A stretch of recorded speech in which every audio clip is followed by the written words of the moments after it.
మలాకీ గ్రంథం పాత నిబంధనలో చివరి పుస్తకం. అయితే నా నామమందు భయభక్తులు గలవారగు మీకు నీతి సూర్యుడు ఉదయించును, అతని రెక్కలు ఆరోగ్యము కలుగజేయును. కనుక మీరు బయలుదేరి క్రొవ్విన దూడలు గంతులు వేయునట్లు గంతులు వేయుదురు. ఆమేన్. నా నామున అయితే భయభక్తులు కలిగిన వారికి నీతి సూర్యుడు మీకు ఉదయించును, అతని రెక్కలు మీకు ఆరోగ్యము కలుగుజేను. కనుక మీరు గంతులు వేసి క్రొవ్విన దూడల వలె పరిగెత్తుదురు. ఈ మాటలు ఈ దినమున, ఎందుకంటే మనకు హీలింగ్ అండ్ డెలివరెన్స్ సండేది, ఈ మాటలు మనం విందాం జాగ్రత్తగా. ఇక్కడ కొన్ని విషయాలు రాయబడింది. నెంబర్ 1, అయితే నా నామము యందు. రెండోది, భయభక్తులు గలవారు. మూడోది, నీతి సూర్యుడు వాళ్ళకి ఉదయించును. నాలుగోది, ఆయన రెక్కలలో మనకు స్వస్థత కలుగును. ఐదోది, వాళ్ళు పరిగెత్తి ఎలా వెళ్తారంట, కొవ్విన దూడల వలె గంతులేసుకుంటూ పరిగెత్తేతారు. ఈ మాటలు దినమున మనం త్వరగా ధ్యానం చేద్దాం. హల్లెలూయా, దేవునికి మహిమ కలుగును గాక. అయితే నా నామమందు, మొట్టమొదటిగా ఏంటంటే నామం అంటే పేరు, నేమ్. ఆయన నామమందు, ఆయన నామం నిర్గమకాండం 20వ అధ్యాయం 7వ వచనంలో మనం చదివితే, నిర్గమకాండం 20వ అధ్యాయం 7వ వచనం, నీ దేవుడైన యెహోవా నామమును. దేవుని నామం అనేది ముందుగా దేవుని నామాన్ని మనం గౌరవించాలి.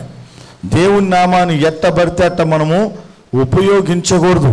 దేవుని నామానికి మనము వ్యతిరేకంగా బ్రతకూడదు. కొరింథీయులు రాసిన పత్రికలో ఉంటుంది అనుకుంటా ఒక మాట, మిమ్మును బట్టియే కదా అన్య జనులలో ఆయన నామం ఏమవుతుంది, దూషింపబాలవుతుంది. ఎవరిని బట్టి? మిమ్మును బట్టి, నిన్ను బట్టి, మనములను బట్టి ఆయన నామం వ్యర్థపరచబడకూడదు.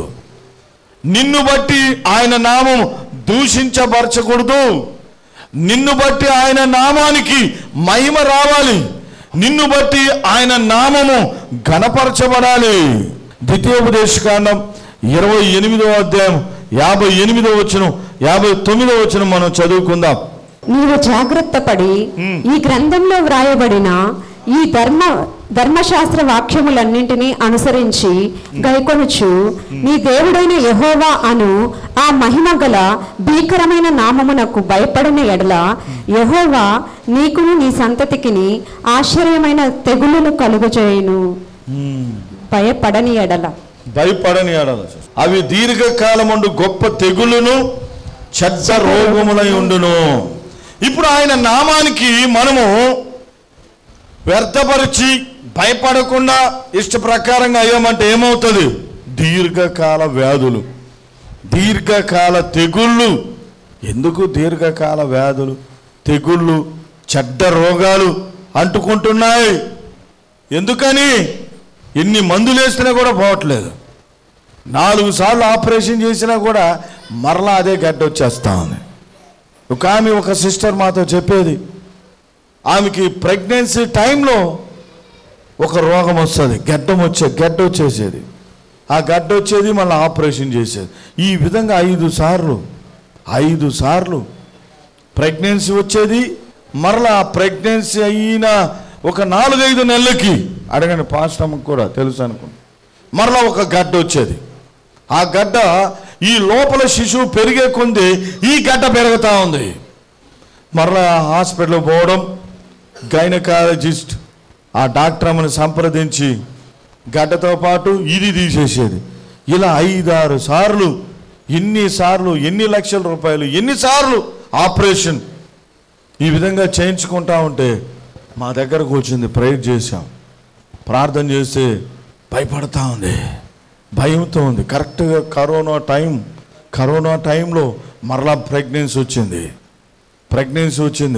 మళ్ళీ గడ్డ పెరుగుతూ ఉంది, ట్యూమర్ పెరుగుతూ ఉంది. భయంతో ఉంది. కానీ రోజు ప్రార్థన చేయించుకునేది. మాకు టెన్షన్గా ఉంది, ఎక్కడ ఉంటుందిరా నాయన ఇది, పోతుందా ఏందని. కానీ దేవుని దయ వల్ల జయించింది. దేవుడు బిడ్డనిచ్చాడు. ఇప్పుడు ఆ బిడ్డ కూడా పెద్దదయ్యి స్కూలుకి కూడా పోతా ఉంది. నేనే పేరు పెట్టాను. ఏం పేరు? గ్లోరీ, గ్లోరీ మహిమ. చూడండి ఎందుకు ఇలా జరుగుతుందంటే, ఎప్పుడో మనకు తెలియక మనం ఏం చేస్తున్నాం? దేవుని నామాన్ని దూషణ పాలు చేసేమేమో. నీ ఫ్రెండ్స్ దగ్గర, నీ కొలీగ్స్ దగ్గర, ఇంకెక్కడైనా ఎట్లంటే మాట్లాడేసి ఇశ్రాయేలు సనిగినట్లుగా, దేవుడు ఏం చేసా అన్నట్లుగా. ఒక ఏమంటుంది నన్ను, ఏం దేవుడయ్యా ఏం చేశాడయ్యా, ఒక్క కూతురు మారట్లేదు, నా కూతురు మారటం లేదు. ఒక్క కూతురును కూడా నువ్వు సక్కంగా చేసుకోలేదు, ఒక్క కూతురుని నువ్వు సక్కంగా పెంచుకోలేవు, నీవు ఏమన్నా తల్లివా? హల్లెలూయా. బైబిల్ ఏమంటుంది? దేవుడు అన్నీ మనకు బైబిల్లో ఇచ్చేశాడు. బాలుడు నడవలసిన త్రోవలో వాణ్ణి నడిపించము, వాడు పెద్దవాడైనప్పుడు ఆ త్రోవ నుండి తొలగిపోడు. నీ పిల్లల్ని జాగ్రత్తగా చూచుకుంటా ఉండమన్నాడు. నీతో పాటు మందిరానికి తీసుకురమ్మన్నాడు. అంటే కొంతమంది కన్వర్షన్ పీపుల్స్ ఉన్నారు, వాళ్ళు ఏమనుకోకండి. దేవుని బిడ్డలు అన్నీ ఉన్న వాళ్ళ గురించి నేను చెప్తున్నా, వినాలి జాగ్రత్తగా. మరి దేవుడు వాక్యంలో ఇచ్చేసాడు అన్నీ, మనకు రూల్స్ అండ్ రెగ్యులేషన్స్ అన్నీ ఇచ్చేసాడు. ఇక్కడ నియమాలు నిబంధనలు అన్నీ ఇచ్చేసాడు. ఈ విధంగా ఉంటే నువ్వు ఈ విధంగా దీవించబడతావు, ఈ విధంగా వెళ్తే నువ్వు కాపాడబడతావు. అలా చేయకుండా వదిలేసి, గాలికి వదిలేసి, ఇంకోటి వదిలేసి నువ్వు గమ్మునుంటే వాడు పిచ్చి మొక్కో, గంజాయి మొక్కో, వెర్రి మొక్కో, వెర్రి తీగ అయిపోతే ఏం చేస్తాం చెప్పండి? దేవా నువ్వే చూసుకో, నేను వెళ్ళిపోతున్నానంటే సాంసోను ఎలా బ్రతకాలో, ఎలా పెద్దవాలో మనోహకి దేవుడు చూపించాడు. వాడు ద్రాక్ష రసం పుచ్చుకోకూడదు, వెంట్రుకల్ని కట్ చేసుకోకూడదు, జాగ్రత్తగా ఉండాలి. నాజూరు చేయబడిన వాడు, నాజూరు చేయబడిన వ్యక్తి అని సాంసన్ గురించి మనోహకి దేవుడు తెలియజేయలేదా? చెప్పండి అమ్మా, తెలియజేయలేదా? ఏం చేశాడు మనోహ? చెప్పండి, ఏం చేశాడు? ఏం చేశాడు? అంత గొప్ప దేవుడు బలవంతుణ్ణి చరిత్రలో ఇక అలాంటి బలవంతుడు ఉంటాడా? 1000 మందిని కొట్టగలిగిన శక్తిమంతుడు ఉన్నాడా ఇప్పుడు ప్రపంచంలో? అప్పుడు కాలంలో ఉన్నాడా? ఎవరు లేరు. అంత గొప్ప వ్యక్తిని దేవుడు న్యాయాధిపతిగా ఉంచి, నాజీరుగా ఉంచి తెలియజేశాడు. తెలియజేసిన మనోహ మరి శాంసన్ తల్లిదండ్రులు ఏమయ్యారు చెప్పండి? బాగా వినండి దేవుని బిడ్డలారా. దేవా నువ్వే చూసుకోరా ఆయన అన్నారు కాదు, నువ్వు చూసుకుంటా ఉండాలి, నువ్వు గమనించుకోవాలి. దేవా నువ్వే చూసుకో, నీ కళ్ళతో చూసుకో, నేను మాత్రం ఇంకోటి చూసుకుంటా అంటే ఎట్లా? కూర మాడిపోతుందో అది మాడిపోతుందో చూసుకుంటా. హల్లెలూయా. నీ బిడ్డల్ని చూసుకునే బాధ్యత నీదే. దేవుడు వాక్యంలో పెట్టాడు, బాలుడు నడవలసిన త్రోవలో వాడిని నడిపించు, జాగ్రత్తగా నడిపించు, పెద్దవాడైన తర్వాత వాడు దాని యొద్ద నుండి తొలగిపోడు, దానిలో నుండి తొలగిపోడు. వాక్యము. మనం అలా చేయము. ఇప్పుడు ఏమంటామంటే, నాతో అంటున్నామే, ఒక్క కూతురిని ఏందయ్యా ప్రభు నా వల్ల కావట్లేదు, మార్చడం లేదు. అమ్మా నీకేమైనా తెలివి ఉందా? తెలివి తక్కువ దాని, నువ్వు బుర్ర తక్కువైంది నీకు. ఇప్పుడు ఏం చేస్తావు? పెద్దదై చెడిపోయిన తర్వాత చెప్పండి. దండించాల్సిన సమయంలో దండించకుండా వదిలిపెడితే ఏమవుతాం చెప్పు? మందుబాబులు అయిపోతారు. ఇప్పుడు మందుబాములు కూడా అయిపోయారు. దేవుని బిడ్డలారా, ఆయన నామము ముందు మనము జాగ్రత్త పడి ఆయన నామానికి మనము మహిమ తెచ్చే వాళ్ళుగా మారాలి. హల్లెలూయా. ఫిలిప్పీలకు రాసిన పత్రికలో రాయబడి ఉంటుంది, అన్ని నామముల కంటే పై నామము. దేవుని నామం అంటే పై నామము. Hallelujah. Jesus name above all names. ప్రతి మోకాలు ఉంగే నామం అది. ప్రతి నాలుక ఒప్పుకొని తీరే నామం ఒక దినము రాబోతుంది. ప్రతి మోకాలు ఆ నామము ఎదుట వంగబోతా ఉంది. ప్రతి నాలుక ఆ నామము కింద ఒప్పుకొని తీరాలి. అంత గొప్ప నామముతో మనం ధరింపజేయబడున్నా. హల్లెలూయా. పరిశుద్ధులకి పరలోకంలో నొసళ్ళ మీద యెహోవా నామము పరిశుద్ధమైనదని రాయబడుతుందంట. కనుక దేవుని నామం అనేది చాలా ఉన్నతమైనది. ఆయన నామానికి మనం ఎప్పుడు మహిమ తెచ్చే బిడ్డలుగా ఉండాలి. ఆ నామం బట్టి మనము బ్రతుకుతా ఉన్నాం. మనకు ఉనికి అనేది ఇవ్వబడింది దేవుని బిడ్డలారా. హల్లెలూయా. రెండోదిగా, అయితే ఆయన నామము యందు భయభక్తులు గలవారికి. ఇప్పుడు ఏమని రాయబడింది? అయితే ఆయన నామము యందు భయభక్తులు గలవారికి. భయభక్తులు అంటే ఏందో చెప్తారా? దేవుని యందు భయభక్తులు, ఫియర్ ఆఫ్ గాడ్. చెప్పాలి త్వరగా. భయభక్తులు అంటే వీడికి భయమే లేదురా నాయన అంటాం. ఏమంటాం? భయమే లేదు, భక్తే లేదు అంటున్నా. దేవుడు అంటే భయము భక్తి అంటే ఏంది? ఈ మాట చాలాసార్లు వింటాం. భయము భక్తి కలిగిన వారికి, యెహోవా యందు భయభక్తులు కలిగిన వారికి జ్ఞానం వచ్చునంట. యెహోవా యందు భయభక్తులు కలిగితే చెడుతనానంతా అసహించుకుంటాడు. యెహోవా యందు భయభక్తులు కలిగిన వారు దేవుని ప్రేమిస్తారు. ఇప్పుడు భయము భక్తి అనే దాని గురించి చాలా రకాలైన ఆశీర్వాదాలు ఉన్నాయి. ఇక్కడ ఒక ఆశీర్వాదం ఏంటంటే మనం చూద్దాం. అసలు భయము భక్తి అంటే ఏంది? భయభక్తులు అంటే ఏంది? త్వరగా చెప్పాలి, సమయం అవుతా ఉంది. ఇంకొక 15 నిమిషాల్లో నేను ముగించాలి. భయభక్తులు అంటే ఏంది? త్వరగా. భయము భక్తి రోజు వింటా ఉంటాం. దేవుని వాక్యానికి భయపడ్డాం. భయము భక్తి అంటే ఏందమ్మా? చెప్పాలి. దేవుని ఆజ్ఞలను గైకొనడం. చెప్పాలి పైన శర్మ చెప్పిన. భయభక్తులు అంటే ఏంది? సరే నేను చెప్పేస్తున్నా, సమయం లేదు. భయభక్తులు అంటే 3 గొప్ప పదాలు వస్తాయి. 1 దేవుని గౌరవించడం, 2 దేవునికి లోబడ్డం, విధేయత, 3 దేవుని ప్రేమించడం. రాసుకోండి మర్చిపోకుండా. నెంబర్ 1 భయభక్తులు అంటే చాలాసార్లు అంటున్నాం, యెహోవా యందు భయభక్తులు కలిగిన వారికి ఆయన దూత ఉండి కావలి ఉండును. యెహోవా యందు భయభక్తులు కలిగి ఉండుట జ్ఞానానికి మూలం. ఎన్నో రకాలైన ఆశీర్వాదాలు ఉన్నాయి. అయితే ఆయన నామము యందు, ఆయన నామము అన్ని నామముల కన్నా పై నామమే.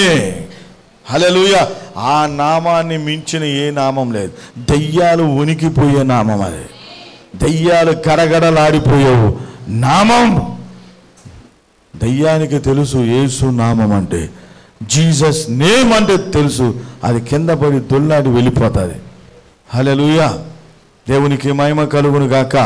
ఇంత గొప్ప నామం కింద మనము భయభక్తులు కలిగి ఉండడం అంటే ఏందంటే, ఆయన ఘనపరచాలి, ఆయన గౌరవించాలి, ఆయనకి విధేయత చూపెట్టాలి, ఆయన్ని మనము ప్రేమించాలి. ఆయన్ని ఘనపరచడం బట్టి పరిశుద్ధ గ్రంథంలో, ఇప్పుడు ఎందుకంటే మనం స్వస్థత విడుదల కాబట్టి ఈ విషయంలో ముందుకు పోతాం. ఆయన్ని ఘనపరిచి స్వస్థత పొందారు, ఆయన్ని గౌరవించి విడుదల పొందారు. పొందారా లేదా? బైబిల్లో ఎన్నో మంది ఉన్నారు. ఒక్కరినే మనం తీసుకుందాం. ఫస్ట్ నెంబర్ 1 ఆయన నామం యందు భయభక్తులు కలిగి ఉండడం అంటే ఫస్ట్ ఆఫ్ ఆల్ ఏంటంటే ఆయన్ని ఘనపరచాల. మొదటి సమూయేలు గ్రంథం 2వ అధ్యాయం 30వ వచనంలో చివరి వచనంలో అక్కడ చివరి లైన్లో ఉంటుంది. ఏమనంటే, నన్ను ఘనపరచు వారిని నేను ఘనపరచెదను, నన్ను ఘనపరచు వారిని నేను ఘనపరచెదను. మనం ఘనపరుస్తున్నామా? దేవుని గౌరవిస్తున్నామా? చెప్పాలా? నీ భార్యనైతే భలే గౌరవిస్తాం, నీ పిల్లల్నైతే భలే గౌరవిస్తాం కదా. అన్నిటిని గౌరవిస్తాం, అన్నిటిని ఘనపరుస్తాం. కానీ దేవుణ్ణి ఘనపరుస్తున్నామా? ప్రశ్న వేసుకో. అందుకే రోగం రోగం రోగం రోగం రోగం, వ్యాధి వ్యాధి వ్యాధి, అది బలహీనం కావట్లేదు. యేసునామం అంటే దెయ్యాలు పారిపోతున్నాయి. యేసునామం అంటే రోగము బలహీనమైపోవాలి, సమస్యలు లయమైపోవాలి. పోవట్లేదు. యేసునామాన్ని ఉచ్చరిస్తుంటే పోవట్లేదే, ఆ కొండ కదలటం లేదే, ఆ అప్పు పోవట్లేదే. మరి ఏంది? ఘనపరిచే విషయంలో, గౌరవించే విషయంలో ఎక్కడో మనలో బలహీనత. చూడండి, ఇక్కడ శతాధిపతి ఉన్నాడు. మత్తయి సువార్త 8వ అధ్యాయము మరి 8వ వచనం చదువుదాం. మత్తయి సువార్త 8వ అధ్యాయం 8వ వచనం చదవని సిస్టర్. ఆ శతాధిపతి, ప్రభువా, నీవు నా ఇంటిలోనికి వచ్చుటకు నేను పాత్రుడను కాను. నీవు మాట మాత్రము సెలవిమ్ము, అప్పుడు నా దాసుడు స్వస్థపరచబడును. హల్లెలూయా. ప్రభువా, నీ ఒక్క మాట మాత్రం సెలవివు, అక్కడ పడి ఉన్న నా దాసుడు స్వస్థత నొందుకుంటాడు. అందరూ చూడాలమ్మా, జాగ్రత్త, ఇలా చూడండి. నువ్వు ఒక్క మాట మాత్రమే సెలవివు. శతాధిపతి ప్రభు కొరకు ఎదురు చూస్తా ఉన్నాడు. ప్రభు వస్తే ఆయన పాదాల దగ్గర పట్టుకొని ఆయన ఇంటిలో ఉన్న దాసుడు, వారసుడు కాదు, దాసుడు. వారసుడు అనుకుంటారేమో, ఎవరని రాయబడింది? దాసుడు అని ఉందా, వారసుడు అని ఉందా? దాసుడు కొరకు చూడండి ఎంతగా తగ్గించుకొని మోకాల్లోని, ప్రభువా ఇదిగో నా దాసుడు, అక్కడ నా దాసుడు రోగి ఉన్నాడు, వ్యాధితో పడి ఉన్నాడు. ప్రభువా నువ్వు ఒక్క మాట చెప్పు నాయన, నా ఇంటిలోకి వచ్చి స్వస్థపరిచే అంత నా ఇల్లు, నేను అంత క్వాలిఫైడ్ కాదు, యోగ్యత లేని వాళ్ళం. అంటే దేవుణ్ణి గణపరుస్తున్నాడా, గౌరవిస్తున్నాడా కాదా? చెప్పండి. గౌరవిస్తున్నాడు. ఎంతగా ఆయన మాటలతో దేవుణ్ణి విశ్వాసముతో గౌరవపరుస్తున్నాడు, ఘనపరుస్తున్నాడు. మత్తయి సువార్త 8వ అధ్యాయం అక్కడ అంతా చదివితే రాయబడి ఉంటుంది. కనుక మన మాటలు ఎలా ఉంటాయి? మన మాటలు ఎలా ఉంటాయి? సేవకులు పిలిచామనుకోండి, వీళ్ళకి లెక్కే ఉండదు. లెక్క ఉంటుందా? మందిరాన్ని నువ్వు గౌరవిస్తున్నావా? దేవుని మందిరాన్ని గౌరవిస్తున్నావా? గౌరవించకపోతే రోగం పోదు, నీ సమస్యలు పెరగవు. నువ్వు ఎన్నిసార్లు నువ్వు ప్రపంచం అంతా తిరుగు, ఎన్ని సేవకుల దగ్గర కన్నా యేసు నామాన్ని ఉచ్చరింపు చెయ్యి, ఎంతమంది హీలింగ్ పవర్స్ ఉన్నా. ఎందుకు నేను చెప్తున్నానంటే, మనలో దేవుని గూర్చిన భయం అనేది, ఆ గౌరవం అనేది లేకపోతే నీ వ్యాధి, నీ రోగము నీకు విడుదల. ఘనపరచాలి. ఆ వ్యక్తి అంటున్నాడు ప్రభు పాదముల దగ్గర పడి ఏమంటున్నాడు? అయ్యా, నా ఇంటికి నువ్వు వచ్చేదానికి నేను, నా కుటుంబము, నా ఇల్లు ఏ యోగ్యత లేదు ప్రభువా, ఒక్క మాట చెప్పు నాయన అంటున్నాను. చప్పట్లు కొడతామా ఒకసారి? ఇలాంటి గౌరవపరిచే విధానం మనలో ఉందా? అందుకనే మన వాళ్ళు బలహీనలుగా మారిపోతా ఉన్నారు. గౌరవం. రెండోదిగా మనం చూద్దాం, విధేయత, లోబడే మనస్సు. దేవుని యందు భయభక్తులు కలిగి ఉండడం అంటే నెంబర్ 1 దేవుని గౌరవించడం, ఘనపరచడం. నెంబర్ 2 ఏంటంటే విధేయత, లోబడడం, లొంగిపోవడం దేవుని మాటకి అలాగే మనం తగ్గించుకోవడం. విధేయత, లోబడుట అంటే అర్థం ఏందో తెలుసా? దేవుని మాటకి లొంగిపోవడం అంతే. ఆయన చెప్పిన మాటకి, ఆ వాక్యానికి లోబడిపోయి శిరస వహించాలి. అది దేవుని మాటకి. హల్లెలూయా. దేవుని నామానికి మహిమ కలుగును గాక. ఆమేన్. కనుక ఈ విధంగా లోబడి, లొంగిపోయి, తగ్గించుకొని మనము ముందుకు పోయినప్పుడు దేవుని కార్యాన్ని మనం చూడగలుగుతాం. అబ్రహాము ఆదికాండం 22వ అధ్యాయం మనం చదివితే, ఆదికాండం 22వ అధ్యాయం 1వ వచనం నుంచి చదువుకుంటే, ఈ సంగతులైన తర్వాత అబ్రహామును దేవుడు పరిశోధించెను. ఎలాగా? తనకు ఏకైక కుమారుడు ఆయన్ని తీసుకొని వెళ్ళి, ఇదిగో నువ్వు నే చూపించు కొండ మీద, పర్వతం మీద నీవు నీ కుమారుని నాకు బలి అర్పించు అన్నాడు. ఒప్పుకుంటావా? బలి ఇస్తామంటే ఒప్పుకుంటామా? ఏదో సేవకి ఇస్తామంటే ఇస్తాంలే అనుకుంటాం, తర్వాత చూసుకోవచ్చని. అవునా కాదా? అరే, కొంచెం సంఘం చర్చిలో కొంచెం పని చేయాలంటే ఒప్పుకోరు. పని చేయాలంటేనే పిల్లల్ని పంపించమంటే సంఘాల్లో ఎట్లా ఉంటారు కొంతమంది తల్లిదండ్రులు, అమ్మా మీ పిల్లల్ని పంపేమ్మా కొంచెం ఏదో పని చేస్తారంట. మా పిల్లలు ఎందుకు మా పిల్లలు bill gates, Elon Musk, Ambani, Adani కదా. దేవుని పని చేస్తే వాళ్ళకన్నా గొప్పవాళ్ళు మనం. హల్లెలూయా. దేవుని ఇంటిలో పని నువ్వు చేస్తే వాళ్ళకన్నా గొప్పవాళ్ళు మనం. దేవుని దృష్టి, ఈ లోకం దృష్టిలో వాళ్ళు గొప్పవాళ్ళుగా ఉండొచ్చు, కానీ నువ్వు దేవుని పని చేస్తే దేవుని దృష్టిలో వాళ్ళకన్నా నువ్వు గొప్పవాళ్ళవి నువ్వు. హల్లెలూయా.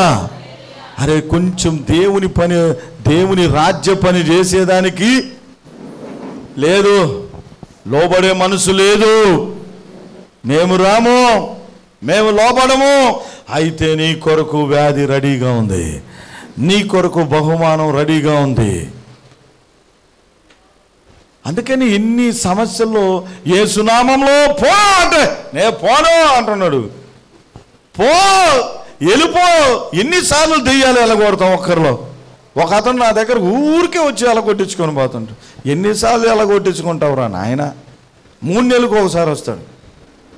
3 నెలలకు వస్తే ఒక రూపంలో కనబడతాడు. ఇంకో 3 నెలలకు వస్తే ఇంకొక రూపంలో కనబడుతున్నాడు. ఇంకో కోణ. లోబడితే కదా, విధేయత చూపెడితే కదా, ఆయన నామానికి భయభక్తులు కలిగి జీవిస్తే కదా. అబ్రాహాము దేవుని మాటకు లోబడ్డాడు. ఆ రాత్రి దేవుని మాట వినడం, ఉదయం లేచి వెంటనే తన కుమారుణ్ణి పట్టుకోవడం, బలికన్నిటికీ సిద్ధం చేయడం, కట్టెలు పెట్టుకున్నాడు, నిప్పు పెట్టుకున్నాడు, అన్ని పెట్టుకున్నాడు, పనివాడిని పట్టుకున్నాడు. ఇంటిలోంచి బయలుదేరేటప్పుడు ఏమన్నాడు? మేము వెళ్తున్నాం, బలి ఇచ్చేసి మేము వస్తామన్నాడు. చప్పట్లు కొడదామా? లోబడే మనసు మనలో కావాలి దేవుని బిడ్డలారా. లోబడే ఆ తత్వం మనకు కావాలి. ఎందుకు ఈ దినాల్లో మనము బలహీనులుగా కనబడుతున్నాం? నీ ఉద్యోగంలో, నీ వ్యాపారంలో, ఇంకో చోట్ల ఎట్లా కనబడుతున్నావు? బలహీనంగా. అలా కనబడేదానికి లేదు. నువ్వు బలవంతుడుగా, బలవంతురాలుగా కనబడాలంటే దేవునికి లోబడాలి.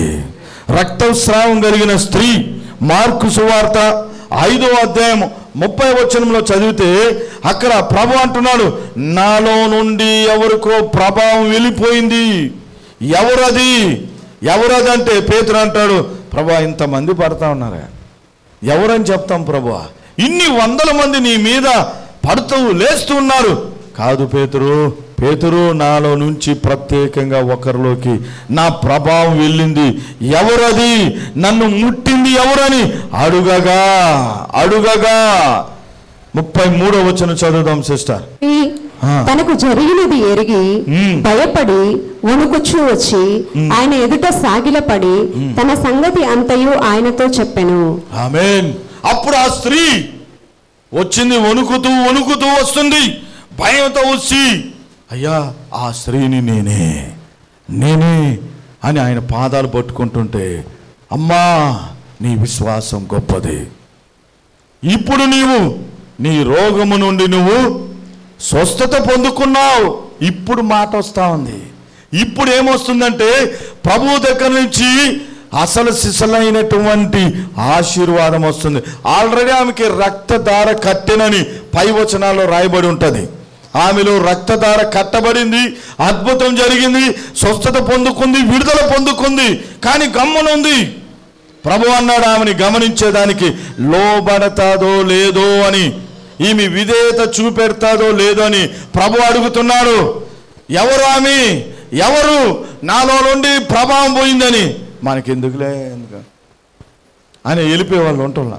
చెప్పండి, మనకెందుకులే, ఎంతోమంది ఎవరికో జరిగిపోయిందేమోలే, నాలాగా ఎంతోమందికి జరిగి ఉండొచ్చు కదా అని అనుకోలేదు. కానీ ఆమె పదే ఆ మాట ఆమెని దేవుని దగ్గరికి చేర్చింది. అప్పుడు అంటాడు ప్రభు, నీ విశ్వాసం గొప్పదే, నువ్వు సమాధానం గలదానివై పొమ్ము, నీ బాధ నివారణమైపోయింది పో అన్నాడు. ఆమేన్. హల్లెలూయా. దేవుని నామానికి మహిమ కలుగును గాక. హల్లెలూయా. చూడండి, యోహాను సువార్త 5వ అధ్యాయము 14వ వచనం ఒక మాట చదువుకొని మనం ముగింపులో ముందుకు పోదాం. యోహాను సువార్త 5వ అధ్యాయం 14వ వచనం. అటు తరువాత యేసు దేవాలయంలో వానిని చూచి, ఇదిగో స్వస్థత నొందితివి, మరి ఎక్కువ కీడు నీకు కలుగకుండునట్లు ఇకను పాపము చేయకుమని చెప్పగా.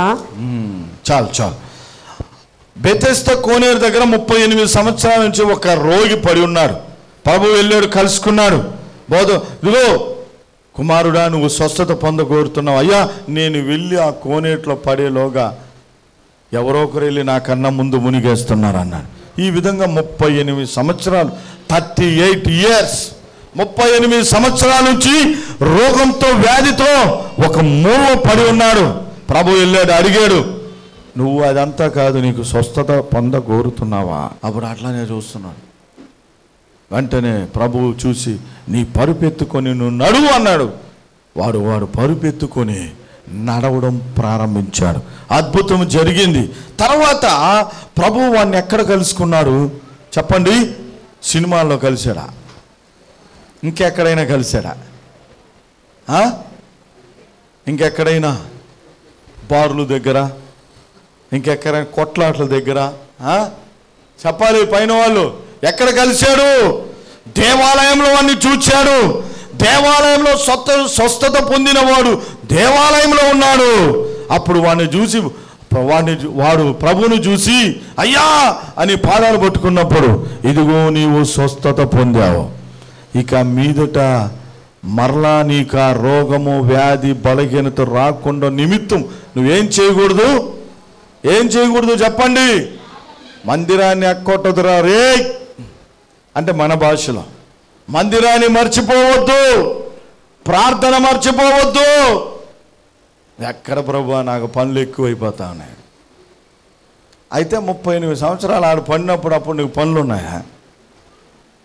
ఉన్నాయా? ఈరోజు తోలుకుంటేనే నాకు డబ్బు, ఈరోజు పని చేస్తేనే నాకు ఓటి. అయితే మరలా ఎక్కడికి పంపిస్తాడు దేవుడు చెప్పండి? మళ్ళా బ్యాక్ టు లైఫ్. గమనించండి దేవుని బిడ్డలారా, అదే మనం దేవుని మాటకి లోబడ్డాం. నీకు మరలా రోగము, వ్యాధి, ఆ బలహీనత రాకుండా నిమిత్తం నువ్వేం చేయాలి? పాపము చేయకూడదు. మందిరాన్ని మర్చిపోకు, ఈ ఆలయాన్ని మర్చిపోకు. దేవుని నా పనిలో నీవు పాత్రుడుగా ఉండు అని దేవుడు హెచ్చరిస్తా ఉన్నాడు. హెచ్చరిస్తూ ముందుకు పోతా ఉన్నాడు. హల్లెలూయా, దేవునికి మహిమ కలుగును గాక. కనుక మనము లోబడుతున్నామా చెప్పండి? లోబడుతున్నామా? విధేయత చూపెడుతున్నామా? దేవుని మాటకు లొంగిపోతున్నామా? చాలా కష్టం కదా. దేవుని మాటను జరిగించడం అంటే చిన్న విషయం కాదు. నోవాహు ఓడను చేయడం అంటే చిన్న విషయమా? ఆయన ఒక్కరు కాదు, ఆయనతో పాటు 7 మంది రావాలి. 7 మందిని బుద్ధగరించాలి. ముందు భార్య, తర్వాత పెద్ద కొడుకు, రెండో కొడుకు, మూడో కొడుకు. వీళ్ళు అయిపోయిన తర్వాత మొదటి కోడలు, రెండో కోడలు, మూడో కోడలు. రమ్మ, నీకు హారం చూపిస్తా, నీకు పెద్ద పొలం కొనిపిస్తా, నీకు ప్యాలెస్ కొనిపిస్తా. ఎన్ని చెప్పాలో పాపం కదా. ఒప్పుకుంటారా? కానీ ఒప్పుకున్నారు 8 మంది. అబ్రాహాముని దేవుడు అడిగాడు, ఎక్కడి నుంచి రమ్మన్నాడు? నీ ఇంటి నుండి రా అన్నాడు, నీ దేశం నుండి రా, నీ స్వజం నుండి రా అన్నాడు. చిన్న విషయమా చెప్పండి? మందిరానికి రమ్మన్నాడు, కష్టం. టయానికి రండమ్మా అంటే కూరలు అన్నీ చేసుకోవాలి కదా పాస్టర్ గారు, నిద్ర లేవాలి కదా. మేము సోమవారం నుంచి శనివారం వరకు ఎంత బిజీగా ఉంటామో మీకు తెలుసా? దేవుని వాక్యం ఏమంటుంది? నిర్గమాకాండం 20వ అధ్యాయం చదివితే 6 దినాలు దేవుడు మనకు అనుగ్రహించాడు. 7వ దినం విశ్రాంతి దినం. నీ కుమారులైనను, నీ కుమార్తెలైనను, నీ ఇంటిలో ఉన్న పశువులైనను, గాడిదలైనను, నీ పనివారైనను ఎవ్వరు కూడా ఏ పని చేయకూడదంట. చెప్పండి వాళ్ళకి. ఒకవేళ ఎంప్లాయీస్ అయితే వదిలిపెట్టేస్తున్నాం. ఎంప్లాయీస్ మనం ఏం చేయలేం. కానీ చేతి పనులు, ఆ పనులు ఉండేవాళ్ళు దయచేసి మీకు చెప్తా ఉన్నా, దేవుని వాక్యం పేరట చేయొద్దు.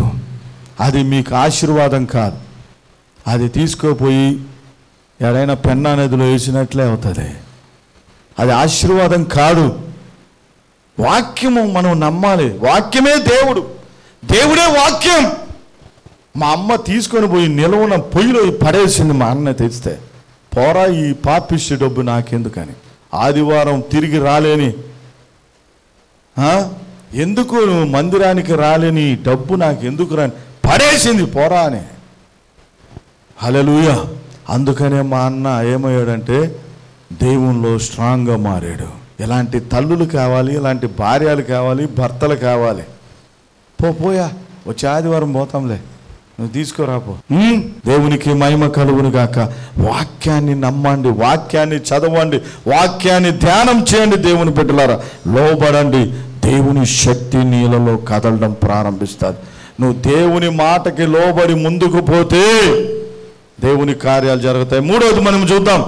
యెషయా గ్రంథం 38వ అధ్యాయం 3-4 వచనాలు చదువుకొని ముగిద్దాం. మూడవది ఏంటంటే దేవుని ప్రేమించడం. దేవుని యందు భయభక్తులు కలిగి ఉన్నప్పుడు నీతి సూర్యుడు నీకు ఉదయిస్తాడు. ఆయన రెక్కలు నీకు ఏం కలుగు చేస్తాయంటే ఆరోగ్యాన్ని కలుగు చేస్తాయి. హల్లెలూయా. నువ్వు కొవ్విన దూడలు చూశారు, చిన్న చిన్న దూడలు ఎప్పుడైనా ఎలా గంతులేస్తాయి, ఇట్లా ఎగరుతుంటాయి, ఇట్లా ఎలా అలా ఎగిరి గంతులు వేసేవాళ్ళు. కాళ్ళు నా కాళ్ళు ఇట్ట అయిపోయి, కొంతమంది కాళ్ళు ఇట్ట అయిపోయి ఉంటాయి, ముడుచుకోబోతున్నాయి. నేను ఎన్ని సంవత్సరాల విశ్వాసిని అన్నట్లుగా ఉంటాను. ఏం కాళ్ళు లేవా ఇట్ట నడుస్తుంటే. హల్లెలూయా. ఆరాధన చేసేటప్పుడు ఒక 5 నిమిషాలు నిలబడలేని శక్తి, మోకాలు వంగలేని శక్తి. ఎందుకని? ఆయన నామమందు మనము నిజముగా, ఆయన పేరు పెట్టబడిన మనము భయభక్తులు కలిగి ఆయన్ని గౌరవిస్తూ, ఆయనకి లోబడుతూ, ఆయన మాటకు విధేయత చూపెడుతూ, ఆయన్ని ప్రేమిస్తూ మనం ముందుకు పోతే నువ్వు ఈ లోకంలో ఒక సూపర్ నేచురల్ పర్సన్గా మారిపోతా. హల్లెలూయా. నీ లైఫ్ అనేది నీ స్టేటస్ ఒక డిఫరెంట్గా మారుతుంది. ఆమేన్. నువ్వు వాక్యంతో నడువు. కొంతమంది మనుషులు మాటలతో నడుస్తుంటారు. వాక్యంతో కొద్దిగా, వీళ్ళతో కొద్దిగా, వాక్యంతో కొద్దిగా, లోకంతో కొద్దిగా, వాక్యంతో కొద్దిగా, లోకంతో కొద్దిగా. No power, this power. ఇట్టేమో నడిచినప్పుడు పవర్ వస్తుంది, మళ్ళీ ఇటు పోయినప్పుడు ఈ పవర్ మళ్ళీ కాలిపోతాం. ఇటు నడుస్తున్నాం, పవర్ వస్తూ ఉంది, మళ్ళీ ఇటు లాగుతున్నారు, ఈ పవర్ మళ్ళీ కాలిపోతా ఉంది. హల్లెలూయా. దేవుడు ఫేస్, మనం న్యూట్రల్. దేవుడు ఫేస్, మనం న్యూట్రల్. ఈ ఫేస్ న్యూట్రల్ మనం ఒకటైతే లైట్ వెలిగింది. అప్పుడు స్విచ్ చేస్తే ఫ్యాన్ తిరుగుతుంది. ఫేస్ లేకపోతే, న్యూట్రల్ లేకపోతే, ఫేస్ దేవుడే కార్యం చేస్తూ ఉంటే నువ్వు కూడా దానికి యాక్సెప్ట్ అయితే కదా లైట్ ఎలుగుతుంది, ఫ్యాన్ ఎలుగుతుంది, అన్నీ జరుగుతాయి. కనుక దేవుని బిడ్డలారా అర్థం చేసుకోండి. అక్కడ హిజ్కియా రాజు ప్రార్థన చేశాడు. ఆ ఒక్క మాట చదివి ముగిచ్చేస్తాం. యెషయా గ్రంథం 38వ అధ్యాయం 3-4 వచనాలు చదువుకుందాం. ఆయనకి మరణకరమైన రోగం వచ్చింది, మరణకరమైన జబ్బు వచ్చింది. అతడు తన ముఖమును గోడ తట్టు తిప్పుకొని, యెహోవా యథార్థ హృదయుడనై సత్యముతో నీ సన్నిధిని నేనెట్లు నడుచుకుంటునో, నీ దృష్టికి అనుకూలముగా సమస్తమును నేనెట్లు జరిగించితినో కృపతో జ్ఞాపకము చేసుకొనుమని హిజ్కియా కన్నీళ్లు విడిచుచు యెహోవాను ప్రార్థింపగా, యెహోవా వాక్కు యెషయాకు ప్రత్యక్షమై ఈలాగు సెలవిచ్చెను. నీవు తిరిగి హిజ్కియా యొద్దకు పోయి అతనితో ఇట్లనుము, నీ పితరుడైన దావీదునకు దేవుడైన యెహోవా నీకు సెలవిచ్చినదేమనగా, నీవు కన్నీళ్లు విడుచుట చూచితిని, నీ ప్రార్థనను అంగీకరించి ఉన్నాను. ఆమేన్. హిజ్కియా ప్రార్థనకి జవాబు వచ్చేసింది. హిజ్కియా ప్రార్థనకి దేవుని దగ్గర నుంచి ఆన్సర్ వచ్చింది. హల్లెలూయా. ఎందుకని? ఆయన దేవుని ప్రేమిస్తా ఉన్నాడు, దేవుని ప్రేమిస్తా ఉన్నాడు, దేవుని మీద ఆధారపడి ఉన్నాడు. ఆయన దేవుని గౌరవించే వ్యక్తిగా ఉన్నాడు, దేవుని మాటకు లోబడే వ్యక్తిగా ఉన్నాడు. ఆయన ప్రార్థన చేయగా దేవుడు వెంటనే మరలా తన సేవకుని పంపించాడు. పో, నా సేవకుని దగ్గరికి పో, నా దాసుని దగ్గరికి పో, అతను కోరుకున్నట్టుగానే మరలా 15 సంవత్సరాల ఆయుష్నిద్దాం. చూసారా? హల్లెలూయా. దేవుడు అనుకుంటున్నాను, మన దేవుడు కదిలే దేవుడు, నిన్ను చూస్తూ ఉన్నాడు. మనం అనుకుంటాం, ఎక్కడ ఉన్నాడు దేవుడు, నా ప్రార్థన ఆలకిస్తాడా? లేదా, నీ ప్రార్థన ఆలకిస్తాడు ఆయన. నీ ప్రార్థనకి జవాబునిస్తాడు ఆయన. నీ ప్రార్థనకి ఆయన కదలుతాడు. ఆయన కదిలే దేవుడు. ఈ 3 విషయాలు గుర్తుపెట్టుకోండి. ఈ 3 విషయాలు గుర్తుపెట్టుకోండి. అయితే నా నామమందు భయభక్తులు కలిగిన వారికి నీతి సూర్యుడు. ఈ ప్రపంచానికి ఎన్ని సూర్యులు ఉన్నాయి? ఏమక్క చెప్పాలి, ఎన్ని సూర్యులు ఉన్నాయి? ఒక్కటే. యూరోప్కైనా ఒకటే, ఆఫ్రికాకైనా ఒకటే, ఆస్ట్రేలియా, ఐరోపా, అమెరికా, ఆసియాకి ఒకే సూర్యుడు ఈ ప్రపంచానికి. ఆ సూర్యుడు ఉదయాన్నే వస్తే చీకటి తొలిపోయి వెలుగు వస్తాను. నీతి సూర్యుడు, నిజమైన దేవుడు, సత్య మార్గం, జీవం మనలో ఉదయిస్తా ఉన్నాడు ఆయన. హల్లెలూయా. ఈ ప్రపంచానికి ఒకే ఒక ఏకైక నిజమైన దేవుడు చక్రవర్తి, ఆయనే మన ప్రభు అయిన యేసుక్రీస్తు, ది సన్ ఆఫ్ రైచియస్నెస్, నిజమైన నీతి సూర్యుడు. ఆయన మనలో ఉదయిస్తుండగా ఆయన రెక్కలు చాపబడతాయి. నీ కొరకు ఆయన వచ్చి రెక్కలు చాపితే నీ కుటుంబానికి ఆదరణ కలుగుతుంది, నీ కుటుంబానికి శాంతి కలుగుతుంది, నీ కుటుంబానికి నెమ్మది కలుగుతుంది, భయము తొలగిపోతుంది, చీకట్లు తొలగిపోతుంది, రోగాలు తొలగిపోతాయి. నువ్వు, నీ ఇల్లు, నీ పిల్లలు కొరువిన దూడల వలె గంతులేస్తూ ఉంటారు, గంతులేయడం ప్రారంభిస్తారు. హల్లెలూయా. నేను మంచి ఆహారమే పెడతా ఉన్నా, వీడు ఈ విధంగా ఉన్నారు ఏంద్రా, నేను మంచి తిండే పెడుతున్నాను కదా, వీడు బుద్ధి ఏమైంది, పెరగట్లేదు. కానీ దేవుని పట్ల భయభక్తులు కలిగి నీకున్నదే పెడుతున్నా వాళ్ళని దేవుడు అభివృద్ధి పరుస్తాడు, ఆశీర్వదిస్తాడు. చాలామంది డబ్బుండేవాళ్ళు పెద్ద పెద్ద న్యూట్రిషన్స్ పెద్దవన్నీ చేసి ఏదేదో చేయాలనుకుంటారు, కానీ వాళ్ళ వల్ల కాకుండా పోతా ఉంది. కానీ దేవుని యందు భయభక్తులు కలిగిన వారి పిల్లలు ఎలా అవుతున్నారు? గొప్ప వ్యక్తులుగా మారిపోతా ఉన్నారు, గొప్ప వ్యక్తులుగా మారిపోతా ఉన్నారు, బలమైన వ్యక్తులుగా మారిపోతున్నారు, దేవుని రాజ్యానికి ఉపయోగపడే వ్యక్తులుగా మారిపోతా ఉన్నారు. హల్లెలూయా. యోషియా దేవుని ప్రేమించిన వ్యక్తి. హిజ్కియా రాజు దేవుని ప్రేమించిన వ్యక్తి. దేవుడంటే ప్రేమ ఆయనకి, దేవుడంటే ఎంతో ఆసక్తి కలిగిన వ్యక్తి. ఆయన ప్రార్థన చేయగా దేవుడు గమ్ముకుంటాడా? చెప్పండి, దేవుడు గమ్ముకుంటాడా? కదిలేడు. ఎంతమంది దేవుని ప్రేమిస్తున్నారు? అందరూ లేస్తారా? మీ కొరకు నేను హీలింగ్ ప్రేయర్ చేయబోతా ఉన్నా, విడుదల ప్రార్థన చేయబోతా ఉన్నాను, అద్భుత ప్రార్థన చేయబోతున్నాను. You are ready. హల్లెలూయా. ఎంతమంది రెడీగా ఉన్నారు? CFA చర్చ్ అంటే నాట్ ఏ జోక్.